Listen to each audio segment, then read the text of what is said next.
दोस्तों, समाज में कई लोग ऐसे होते हैं जो किसी लाचार, बेबस व कमजोर इंसान पर गलत टिप्पणियां कसते हैं, उन पर गलत व्यंग कसते हैं, यहाँ तक कि उनके साथ कभी कभी बड़ा ही अभद्र व्यवहार कर देते हैं, जो कि व्यक्तिगत, सामाजिक व मानवीय मूल्यों के लिए उचित नहीं है। ऐसा करने वालों को जब अपने किए का एहसास होता है तो वे पछताते हैं और तब उनके पास पश्चाताप के अलावा और कुछ नहीं रहता है। दोस्तों, कुछ ऐसी ही कहानी आज की इस वीडियो के माध्यम से हम जानते हैं। नमस्कार दोस्तों, मैं नास्तिक जगशरण आप सभी का अपने YouTube चैनल प्रेरणा कहानी संसार में स्वागत करता हूं। दोस्तों, कहानी शुरू करने से पहले आपसे गुजारिश है कि चैनल को सब्सक्राइब करते रहें ताकि मेरा आत्मविश्वास और बढ़ता रहे। तो आइए शुरू करते हैं आज की ये वेदना भरी एक छोटी सी कहानी। दोस्तों, एक बूढ़ा आदमी अपनी लाचारी व बेबसी से तंग आकर भीख मांगने लगता है।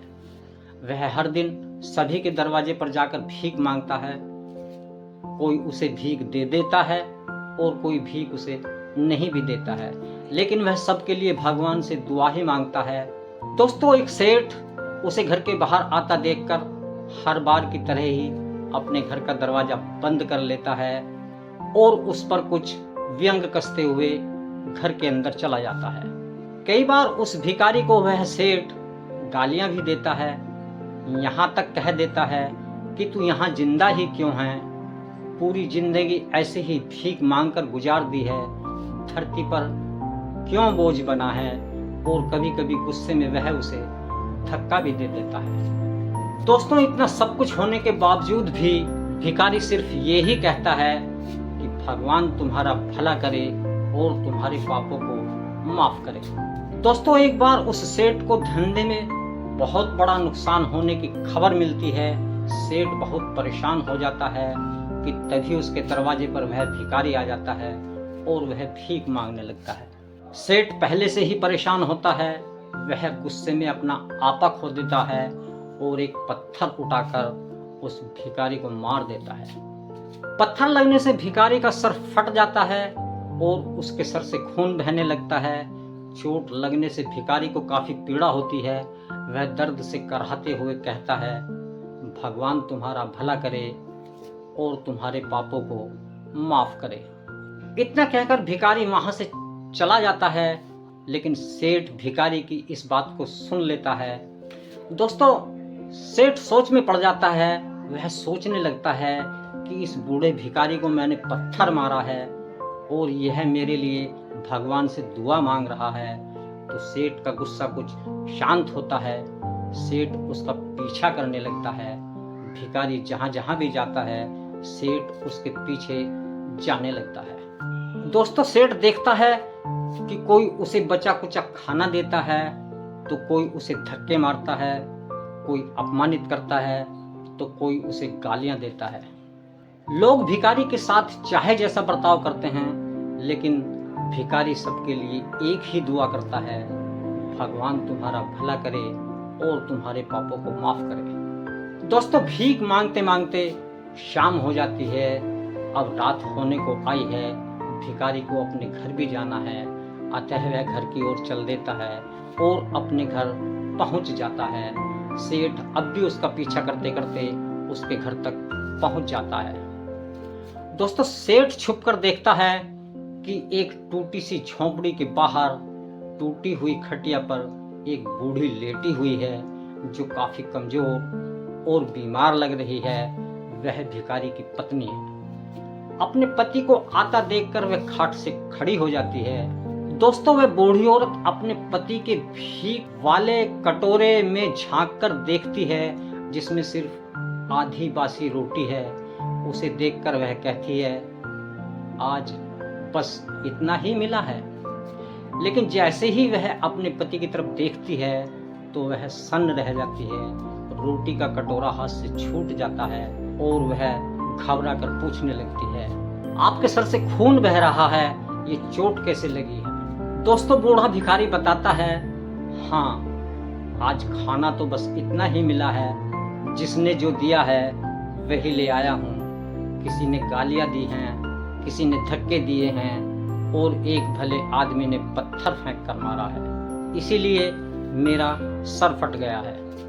वह बूढ़ी औरत जल्दी से अपनी पुरानी फटी हुई साड़ी के एक पल्लू को फाड़ती है और अपने पति के सिर पर बांधती हुई कहती है, भगवान उसका भी भला करे। दोस्तों, एक गहरी ठंडी सांस लेकर बूढ़ा भिखारी कहता है, इसमें उस बेचारे का क्या दोष है, यह सब तो हमारे कर्मों का ही फल है। अपनी पत्नी से पुरानी बातों को याद करते हुए वह बूढ़ा भिखारी कहता है, तुम्हें याद है पूर्णा, कुछ सालों पहले हम कितने अमीर थे, क्या कुछ नहीं था हमारे पास, जरूरत से ज़्यादा हर चीज़ हमारे पास थी, लेकिन हमने कभी किसी को कुछ दान ही नहीं किया, और उससे भी बुरा हमने उस अंधे भिखारी के साथ किया है जो हमारे द्वार पर कभी भीख मांगने आया करता था। बूढ़ी पत्नी की आंखों में आंसू हैं। वह कहती है, हाँ, हमने उस बेचारे अंधे भिखारी के साथ बहुत बुरा किया है, उसका अपमान किया है, उसे खाने के लिए रोटी की जगह कागज दिए हैं, उसका मजाक उड़ाया है और कई बार तो उसे धक्के भी दिए हैं। मैंने कभी भी उस अंधे भिखारी को रास्ता तक नहीं दिखाया है। एक बार मैंने उसके मुंह पर मिट्टी भी फेंक कर मारी है। वह हमेशा दुखी होकर यही कहता था कि भगवान तुम्हें तुम्हारे किए की सजा देगा, वह तुम्हारे पापों की तुम्हें जरूर सजा देगा। उसका श्राप सच हुआ और हम इस दुख भरी जिंदगी में आ गए। दोस्तों, भिखारी अपनी पत्नी की बात सुनकर कहता है, तुम ठीक कहती हो पूर्णा, उसका श्राप सच हुआ है। यही सोचकर तो मैं किसी को बद्दुआ नहीं देता हूँ, चाहे कोई मेरे साथ कैसा ही बर्ताव करे, मैं हमेशा उसके लिए भगवान से प्रार्थना ही करता हूँ। मैं नहीं चाहता कि कोई और भी हमारे जैसी जिंदगी का अनुभव करे। भगवान करे कि किसी को भी हमारे जैसे दुखों का सामना ना करना पड़े। वे बेचारे अनजान लोग नहीं जानते हैं कि वे कितना बड़ा पाप कर रहे हैं, इसलिए अनजाने में हुए पाप की कोई ऐसी सजा किसी को भी ना मिले। बस मैं इसीलिए भगवान से सभी के लिए दुआ मांगता हूँ। दोस्तों, सेठ वहीं पर चोरी चोरी छुप कर ये सारी बातें सुन लेता है। उनकी बातें सुनकर उसके अंदर का इंसान जाग जाता है। वह पश्चाताप की अग्नि में जलने लगता है और खुद को कोसने लगता है। कहता है कि मैंने बहुत बड़ा पाप कर दिया है। वह आत्मग्लानि से भर जाता है क्योंकि अब वह सब कुछ समझ जाता है। दोस्तों, भिखारी और उसकी पत्नी उस आधी रोटी को मिल बांट कर खा लेते हैं और भगवान का शुक्रिया करके सो जाते हैं। दोस्तों, अगले दिन हर बार की तरह ही भिखारी फिर भीख मांगने जाता है। जैसे ही वह सेठ के घर के पास पहुंचता है तो सेठ पहले से ही उसके आने का इंतजार करता है क्योंकि उसने गरम गरम खाना बनवा रखा है। सेठ पहले उसे अंदर ले जाकर बैठाकर खाना खिलाता है तथा एक थैला देते हुए बड़ी विनम्रता से उससे कहता है, बाबा ये ले लीजिए, आपकी पत्नी बीमार है, उसकी साड़ी फट चुकी है और वह कमज़ोर भी है। इसमें उनके लिए कुछ कपड़े हैं और उनके इलाज के लिए कुछ पैसे हैं तथा उनके लिए कुछ खाने पीने का सामान भी है। दोस्तों, बूढ़ा भिखारी वह थैला लेने से इनकार कर देता है तो सेठ हाथ जोड़कर विनती करते हुए कहता है, मुझे माफ़ कर दीजिए बाबा, मुझसे बहुत बड़ा पाप हुआ है, मैंने आपके साथ बहुत गलत किया है, मैं माफ़ी के लायक तो नहीं हूँ, लेकिन हो सके तो मुझे माफ़ कर देना बाबा।